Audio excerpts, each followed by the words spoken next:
show that a quorum of board members is present. This meeting has been duly called, that a notice of this meeting has been posted in accordance with the Texas Open Meeting Act, Texas Governance Code, Chapter 551. Please be advised that this meeting is being recorded and will be available for public access.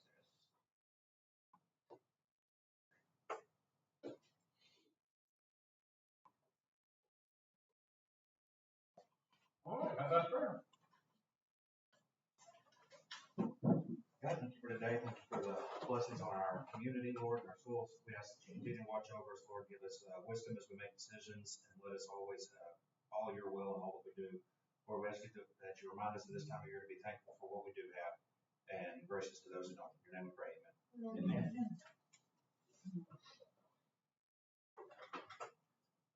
Any public comment? Informational items. 2A, fundraiser. Got two fundraisers kicking off. National Honor Society, actually there's just about over, and then junior class to help fund prom. So those two are kicking off. It'll be over before, one right after Thanksgiving, one before the holiday. What is pay the balls? What does that mean? It's like one of those calendar type situations where you claim whatever number you want to pay, like 1 through 30. I want 12. I'll pay $12. Okay. Okay. 2B, basketball schedule. Basketball's kicking off for everybody. First home games are during the break on the 25th. That's girls only. Then boys kick off on the 2nd. That'll also be home, and I mean from there we're rolling pretty much every Tuesday and Friday. We do have tournaments coming up at the beginning of December. So we'll have, kids and coaches out for that, buses on the road. So just informational there that we're getting rolling. 2C, partnership with Lamar University Early Bird Admission Program. Okay.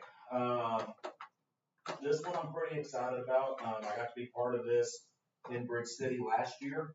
And it really did a good thing for our kids there. So Early Bird Admission to Lamar is a program for current high school juniors. It would be able to be available for this year's juniors. It would start immediately with this year's class.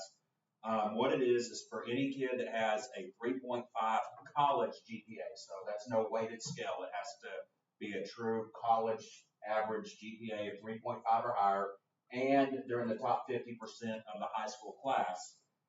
Their information goes before the admittance committee at Lamar, and if they are accepted early as juniors, it also comes with a minimum of an $8,000 scholarship to Lamar. It can go up as high as $40,000, but minimum of $8,000. One of the great things with this, it won't go down. So if that kid hits senioritis and their GPA drops a little bit, that money's still guaranteed.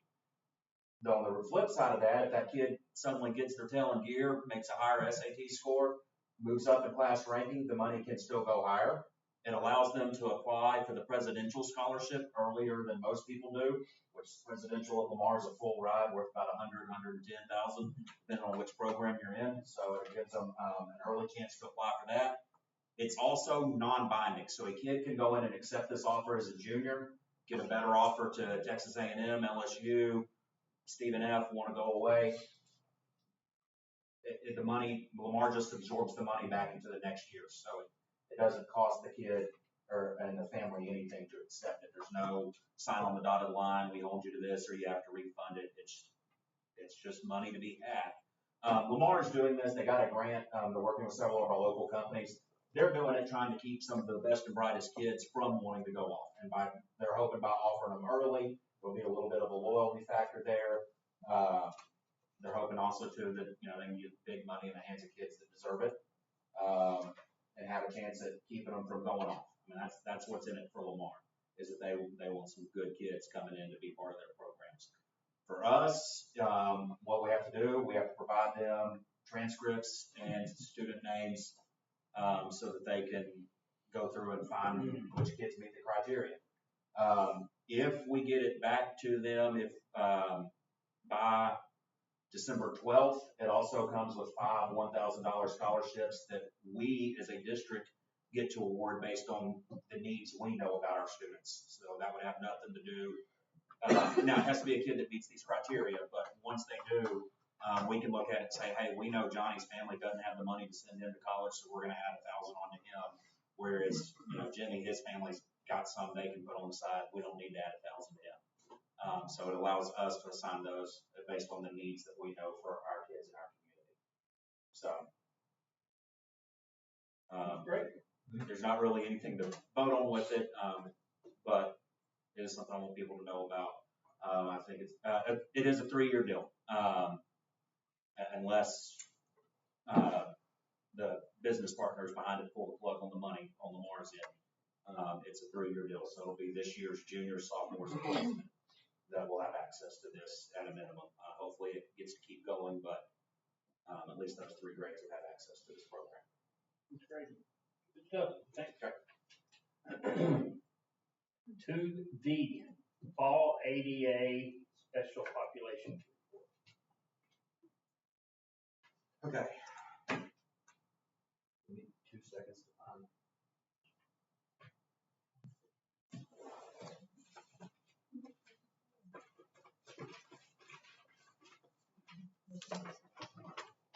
Thank you.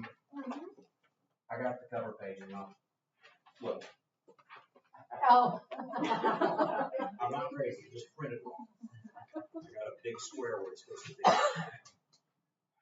Okay, special populations report. Just gonna kind of run through some highlights.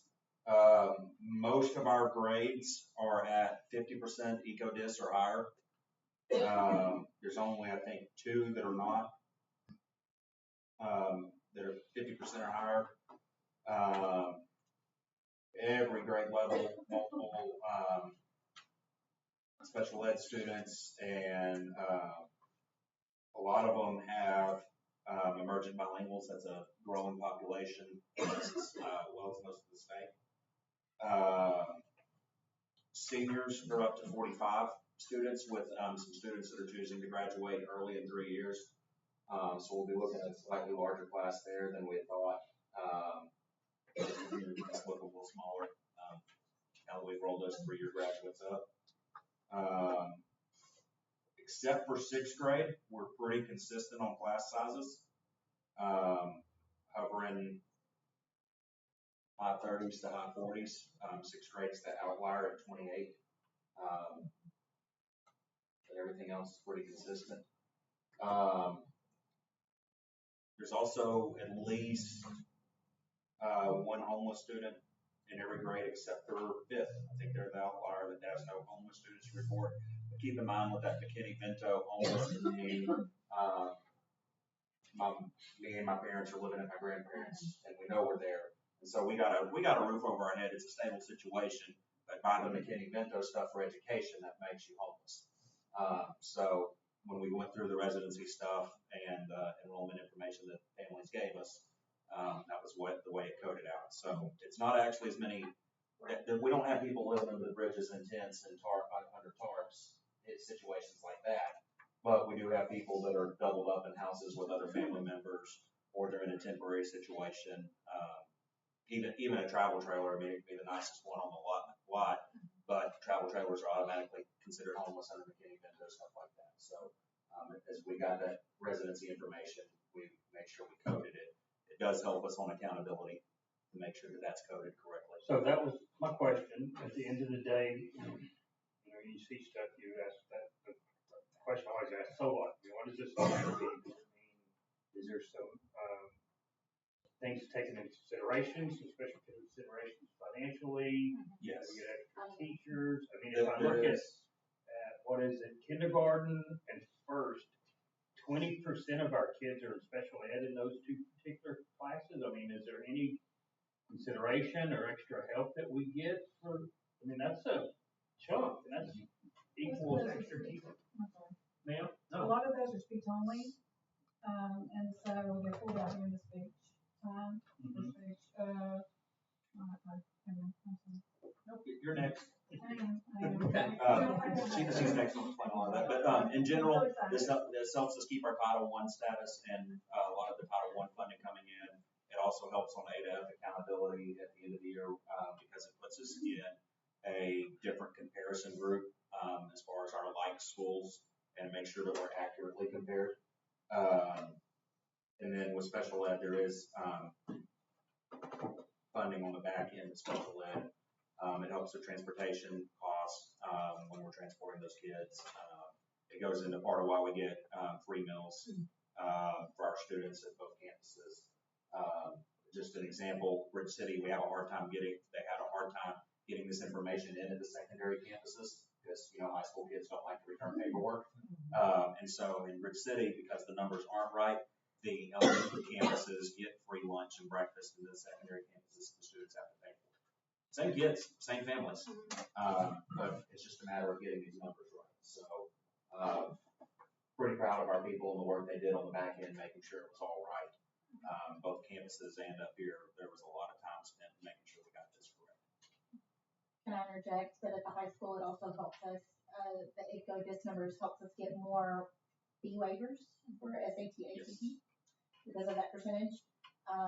Also, it helps with our early college high school application renewal, because the more ECO-DIS we have, the more we can roll into that. So it's kind of those numbers help with that too. I'll save my other questions for our later. Okay, any more questions? 2E, SB 568, Special Education Update. I'm so excited. Welcome to my sped talk. She's always. I have provided for you, if you look right there, I provided a blue folder of some information there. I made a copy of the updates that were given to the state as far as what is coming down the pipe as far as special education, so I included those for you.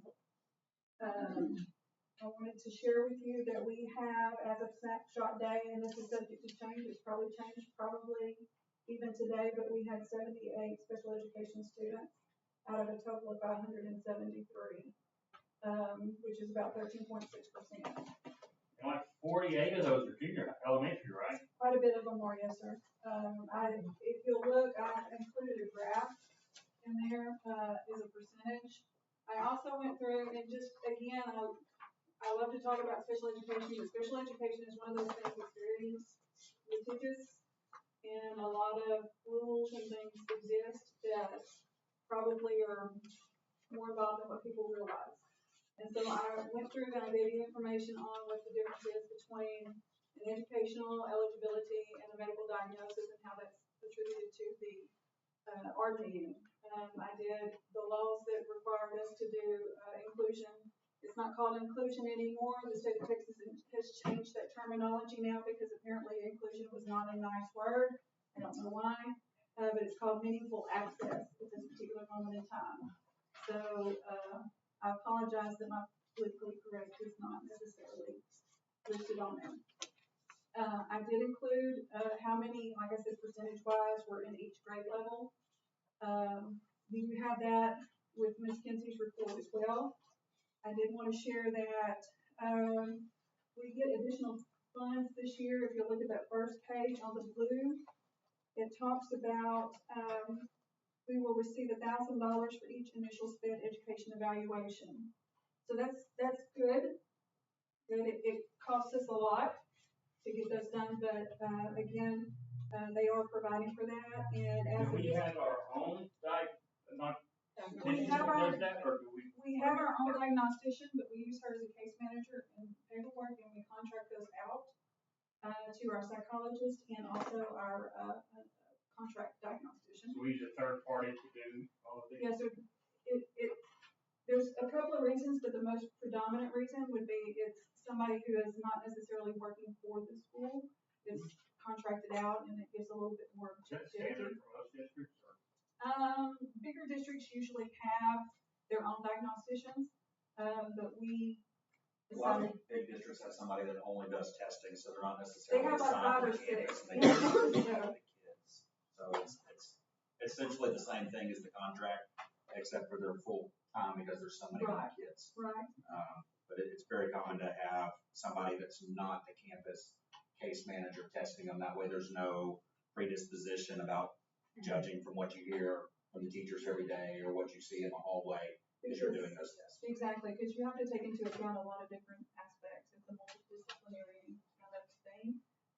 We've done 6 FIIEs, which is the initial ones already, and 3 speech only ones. We have at least 4 that are waiting in the wings to be done. And then we have a multitude of 7 reevals that we're to do, but we don't get any funds for those. So, I also wanted to share with you, because I think there is some misunderstanding. What we call a transfer is not like a transfer for school. Okay, so, whenever we're doing ARD, oh my goodness, I thought some more of my earring fell off. We have kids who move in to the district, and that's what we call transfers. And we had 10 of those already. Those are all new, that moved into the district, and we have to give out services for them. So, again, for a small district, it is a substantial amount. But again, you said the majority at the elementary level, or a lot at the elementary level, are only speech only, right? There is not all of them. Not all of them. There is a very large percentage that is speech only, but we have 16 district-wide that are autism right now, which is a pretty good percentage. And we have 14 ARDs in the next 2 days, 2 of which will probably add to that number as well. Do we have any that are actually what we would call transfer students that are that We have, not the transfer you were talking about, just they don't live in it. oh, my kids are speech only. There's speech only, but I think I have 1 on. It's not like a lot. No, sir, it's Low not. percentage. No, it's a very low percentage. No, very low percentage. Not that I have anything. No, but it helps our, It is one of the questions that, like we ask them in transfer application. It's what things are your child in? Yeah, at 504, they spend, what extracurricular activities are participating in? All those questions are on the prior application. The autism numbers have really gone up. Is it because the testing on it has changed, maybe, or improved, that we're catching more cases of that we overlooked before? I have Y'all theories. a theory myself, although it's probably not appropriate. As far as, I believe that there's more, understanding of what autism is. I do believe that there are environmental factors at play as well. And that's a new cohort too. Yeah. Your money's available. So you have to be wary. That's the reason why I included in your information. Anybody can go to the doctor, and sometimes they'll get a medical diagnosis of autism, but we consider that in our ARD meeting. But that is not the defining thing. We like to do our own because we're looking for an educational need for services. Because special education is specially designed instruction. It's not like 504 with just accommodations or modifications. I also included in there the training that we have done for our teachers. I'd like to do more next year. We have behaviors are one of the main concerns that we're having. And we definitely want to address those. And Mr. Wilborn and I and the staff of wonderful people are looking into how to do that and individualize those things for our children. So is the training for the teachers, is that for the entire staff, for all staff, or is it for them? And I listed it in there who I actually had Region 5 has come out. I had our psychologists do the training. I had our related services and instructional services people do trainings.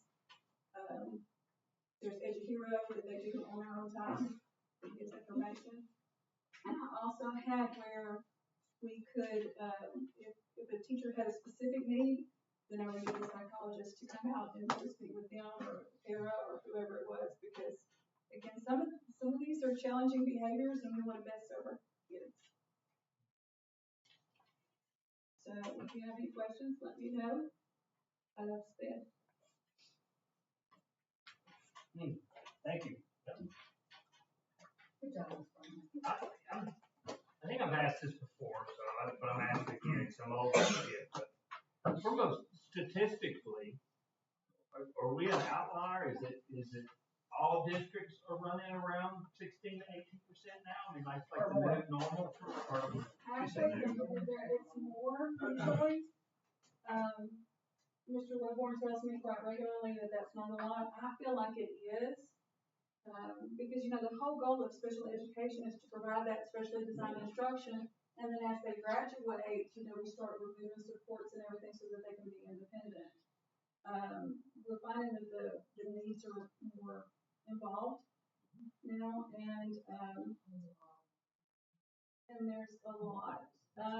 Well, that's the challenge, and not to be, it has nothing to do against any of them, but it all costs money. It all costs as a district right now. Right. We want to give every kid, I like to let every kid eat with a golden spoon and have a golden plate every day. It's just not doable, right? So how are we making sure we're getting all of that? Next year, and that's one of the things that's on here, next year, the state of Texas is going to help us with monies, by doing I believe it's called, where it depends on how the services, the intensity of the services. So if you have a kid that's got a lot of services, the state will help pay for those services. Right now, they don't do that. Right now, it doesn't matter. If you've got a kid that's got 10 services or you've got a kid that's got one, it doesn't really matter kind of thing. But it's going to change. And anybody who's interested, I say this again regularly, the state test is free. I know y'all know people.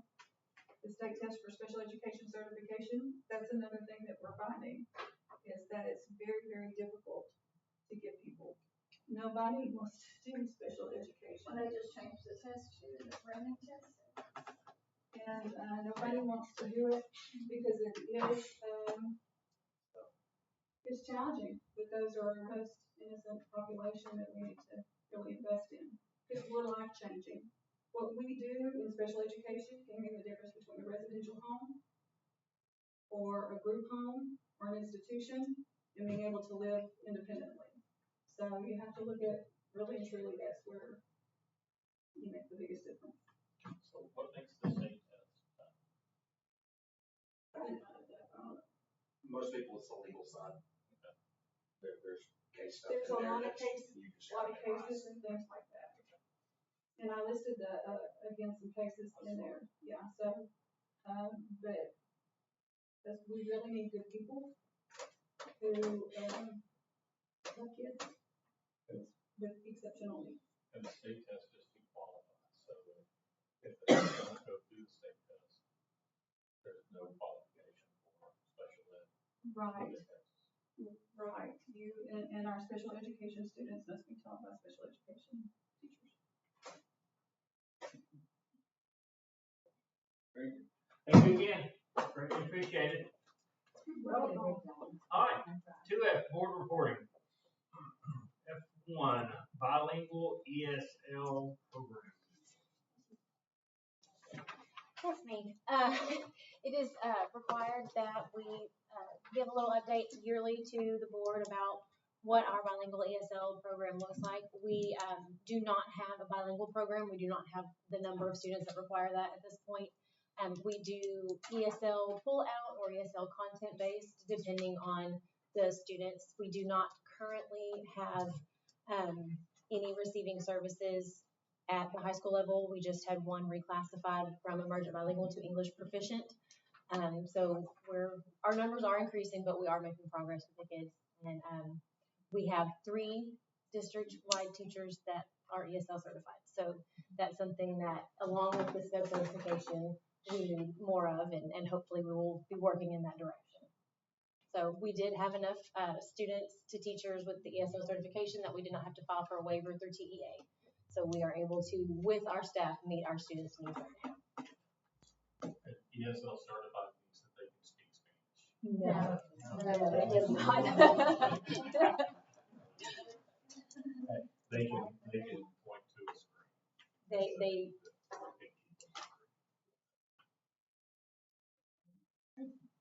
Any questions? All right, let's move into our action items. 3A, discuss and take possible action to approve monthly bills, board reports, and utilities.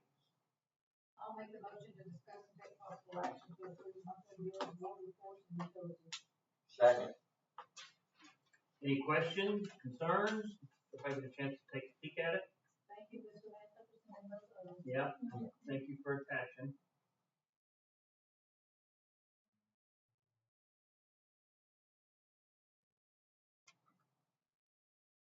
All right, there's no questions, no concerns, all in favor? 3B, discuss and take possible action to approve monthly board meeting minutes. I'll move, Go ahead. discussion, taking possible action to approve monthly board meeting minutes. Second. All right, any questions, concerns, all in favor? Carries.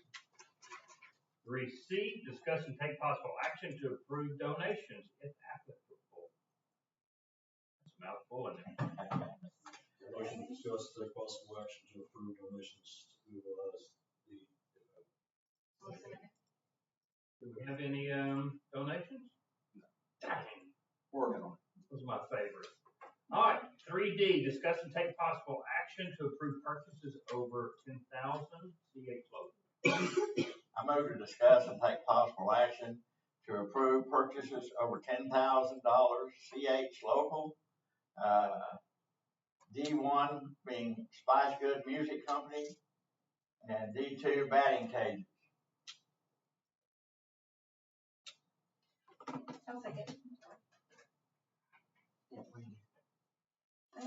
Okay, so for the Spice Good, 11,400. So that's to lease Yes, the sir. base, okay. Rent home, basically. So right now, Tiffany to try out for region music, which we have a student who is trying out for all regional percussion. We have to have 4 Tiffany. We have 2.5. 2 work, 1 doesn't hold pitch, and the 4th one doesn't exist. And so when the student's practicing, he's literally hitting air and not getting a return on sound. We could piece together a set, but I don't know how much longer till those other 2 break. They are all old. And Spice Good was able to work as a deal to get them for much cheaper than Miss Anderson and I thought. And it'd still be a good set. And so I feel like the best thing to do is to go on ahead and get all 4 as a complete set at one time, so that as we're building our planned obsolescence chart, we know the exact age of all of them, because the 2 that do hold tune, pitch correctly, we're not exactly sure how old they are. Nobody knows. And all anybody can tell me is they were here when I got here. That's the reoccurring answer. And so I talked with Ms. Loach about this. We have the ability to do it within our budget, and so it's something that it's a real need. We have a student practicing without the correct instrument for the competition he's about to try out for in a couple of weeks. Are we gonna get this in time? No, ma'am, we won't get it in time this year, but he's a freshman. We got a few years. So I'm gonna ask the question. Yes, sir. What exactly is a majestic? Those are large percussion instruments that are used for contest season. They're drums that hold, each of them will play about 10 different notes. And so they're used within concert, sight reading contests. Back there for our percussionists, that they will play some different things. So This is for contest? Yes, sir. It's not for marching? No, yeah, this is for concert, sight reading, and indoor stuff. There's some bands that take them on the field, but you gotta have a lot of dad holders to get those in and out.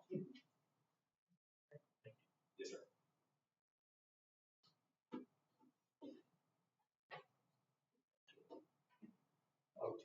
Okay, all right, any more questions? Okay, so the other one is the batting cages. Okay, I was hoping to have a little bit more information for you on this one, but, you see that we got, 2 different quotes today from Sportscapers. We just got them today. We don't have batting cages, we need them. It's tough to do hitting drills when you gotta clear the field to keep people safe every time, basically. We're just not getting the reps that we need for baseball or softball. This does address both. We're not choosing the one or the other. So both of their quotes address baseball and softball. What I was hoping to have for you is, Athletic Boosters has agreed to split the cost with us. But because we did not get the quote in until today, I didn't want to have that meeting with them and just say, give us a random number when we don't know if it's going to actually be enough to cover it, right? And so, I've got a meeting on Wednesday with Athletic Boosters to get an exact number. What I can tell you on the district side, from Janae is that we have, about $10,500 to spend towards this. And so my proposal for tonight is that we agree to spend up to that amount. And if Athletics Boosters can cover the remainder of it towards 18,000, the better gauge, then we do that. If they can only cover the remainder to get us to the 13,000, we do that. But by voting on it tonight, as soon as I meet with them, it'll let us start moving forward to get the batting cages so that we have them before baseball and softball season. If we've got to wait till we can get a hard number from Athletic Boosters and then vote on it at the December meeting, I don't know that we can get them up in time for the start of tryouts with softball being right there in the second week of January. So either way, as a district, we're going to spend about $10,500. That's what we have. Janae was able to put the money aside from what we brought in on gate this year and did not have to pay officials out of our $199. So that's where it was coming from. It was more money already allocated to athletics, and we're just changing it from a function of paying officials to a function of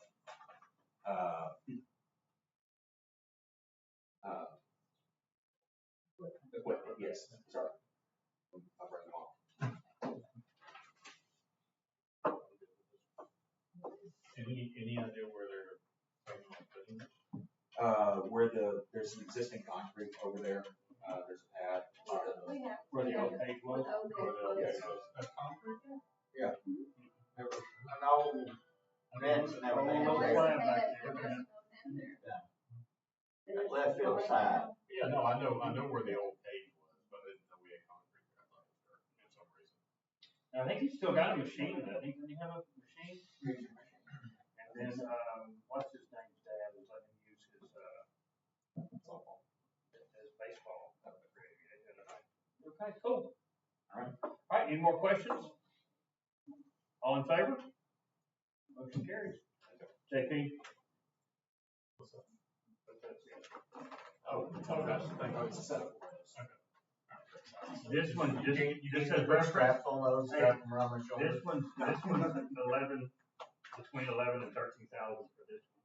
Alright, so I didn't know it was. I didn't either. That's why I asked. All right, 3, discuss and take possible action to approve the increase of Deweyville ISD USDA lunch prices to $5.25.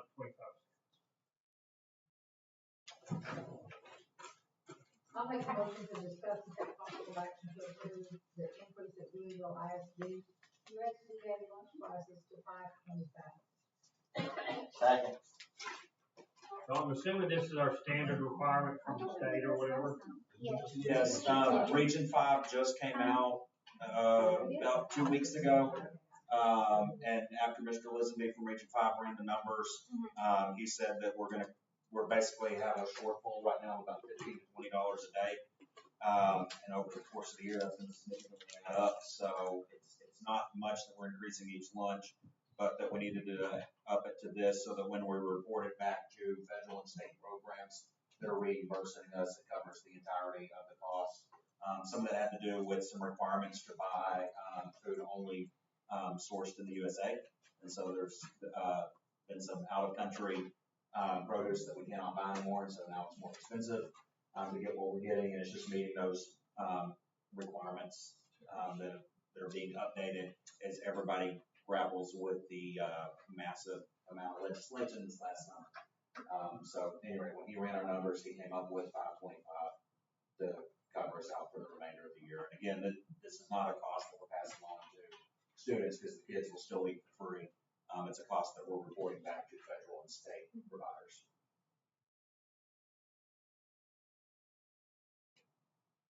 Okay, any questions? All in favor? 3F, discuss and take possible action to opt out of summer feeding program. I'll make motion to discuss and take possible action to opt out summer feeding program. Second. Okay, so, this is a yearly thing. It's a letter that we need to our SHAC committee from the board, basically explaining that we're not going to open up and run a full kitchen staff during the summer for summer feeding. It just does not make a lot of sense here. There are some other alternatives that are closer with people actually living. We're not a district that runs the buses to pick up all kids, regardless of whether they need summer school or not. So getting students here that don't have a license would be a problem, and that's mainly the students you're talking about. And so just financially, it does not make a lot of sense for us to run a program with where we're at right now. I think, have we ever participated? That was another one I got not since I've been here. Yeah. I don't recall. All right, any questions, concerns? All in favor? Carries. 3G, discuss and take possible action to approve 2026-2027 appraisal district board of directors vote. Further discuss and take possible action to approve the 2026-2027 appraisal district board of directors vote. Second. So we have been instructed to disregard Mr. Smith's name at the bottom. He was not supposed to be on the ballot. He was not. Okay, that's where you I think. vote for it. I've been back and forth, with the CAD office, because he was never supposed to be on there. When I called the first time, they said, well, Newton wants us to have him on there. When I called back, it's like, look, he's not in our minute, on our board meeting, I sent her those minutes. She said, well, then just disregard that he's on there. So that's what we've been instructed to do. Yeah, that's what we've been instructed to do. Well, in the last, I went to the last appraisal meeting, and we had this conversation. Everybody already knows Miss Sharon's coming. She came in as well, and, yeah. Okay. So we need to vote, or is this a paper vote? Yes, so y'all will vote, and then you can fill out and sign at the end. Okay, so do we hold our hands up and vote, or? Yes, it needs to be reflected in our minutes, though, that y'all are gonna vote for, these are people, Mr. Joe Walker and Sharon. I vote for Joe Waldron and Sharon Shepherd. All in favor? Okay, where? Oh, What? No, y'all. Too late. oh, Okay, abstain. Yes, everybody said yes. Yeah. Remember, we all have to own it. We own it as a team. Okay, cool. I'm just looking at what's happening to Walter than Well, now that I'm off the board, maybe, I'll go up there and complain about my, I don't have to do it directly to them during the meeting. Yeah, Luke drove us, the last one, Luke drove us to it.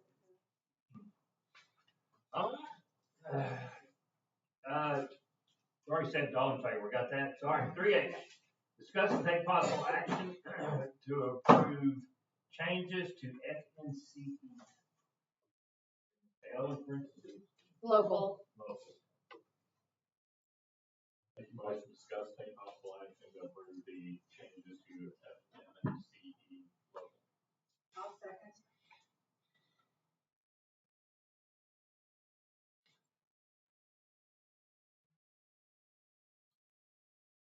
So student conduct, personal telecommunications, electronic devices. But we're taking off tele and social communication should not be taken off the better as well. Gotta look at it. Oh, so this is a TASB requirement? This is reflective of the new cell phone laws that were passed. That's what all this one is, just,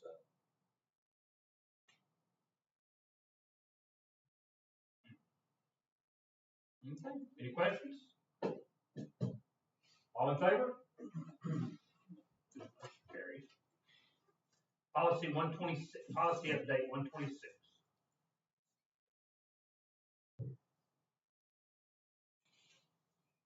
Oh, hang on, I'm sorry, my bad. We have 3I and I1, so we have multiple policy updates. Can we do these as one? You can do them as well, since it's all under 31. So we'll do them one. All right. 3-1 policy updates.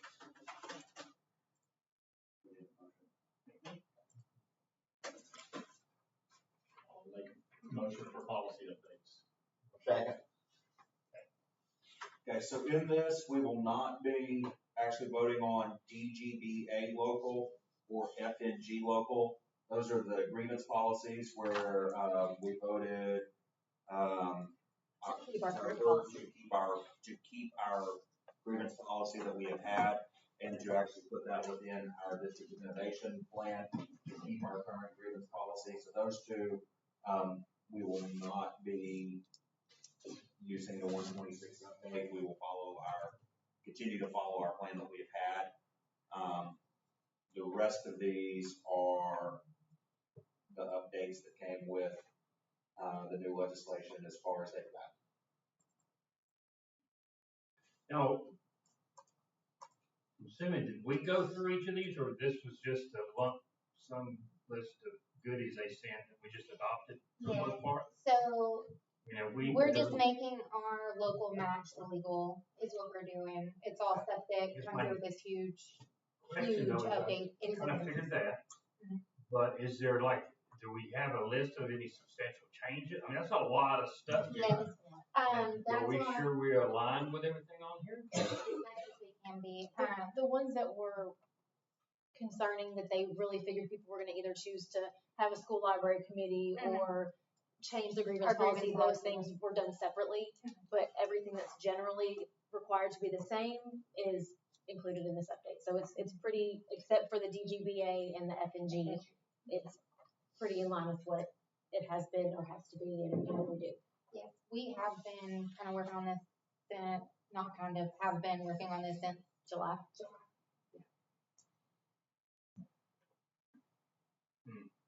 And I mean, the things that stand out to me, like some of the student welfare, the student safety, because of all the changes every year for all of that, Mhm. you know, one or two little adjustments there can be fairly significant when it comes to some of that. For Senate Bill 12, there were a lot of changes required for parental rights. And for instance, we have had to send home 3 different versions of the health and counseling consent forms. It's been tedious and it's been a lot, but we have managed to keep up with what TASB has sent out as a recommendation to send home and have the parents sign the return. This is the biggest update that TASB has ever done. And most of it centers around parent consent. I used to just student council, if you ran for it and got voted on it, you were in. Congratulations. Now we need a permission slip from mom that you were allowed to run and allowed to be on student council, where most, I think, just about everybody would go, isn't that a good thing? But in part of the parental rights, all school organizations, clubs, etc., we now have to work in the affirmative that you gave permission for it, not that you used to be, sit down with parents said no. Now it's the other way around. You can only do it if said yes. And that's what a lot of that welfare and safety has to go into. Well, and I don't take issue with any of it, Right. it's just a lot of stuff here, right? So, just Oh, yeah. make I think it means Did they see the motion? They've been working on it since July, that's what they've been working on. If you want to set something in the system. So did we happen to get this ahead of the meeting? Yeah, I sent it to you, I emailed it. You did? It was in the, I don't have that, but, I mean, if you, I'm good. Just. Well, it's different a now. lot of stuff. do you log into the board like you're logged in now? So now she's attaching everything to the board. I did actually email it out. Oh, you did? I think I remember seeing something from you, that's why, I mean. Yeah. She sent this one earlier than some of our other stuff, so. Yeah, I'd seen it in the packet, but I guess. So we have more time with it. No, I thought I remembered seeing something. Because it's- That's why I asked, that's just.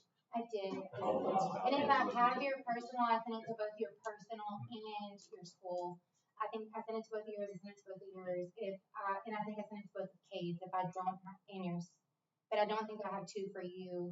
Yeah. Do you want it? Okay. As long as you seen it, you're good. If you didn't see it, do it with me after the meeting and I'll get a different email for you, just so. Yeah, because I've had my personal and Okay. all my stuff's always came. Good deal.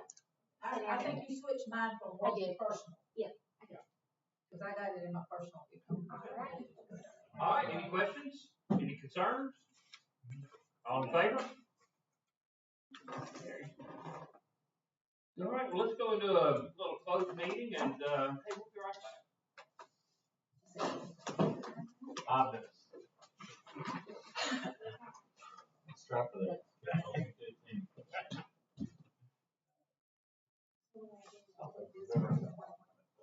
Mm-mm.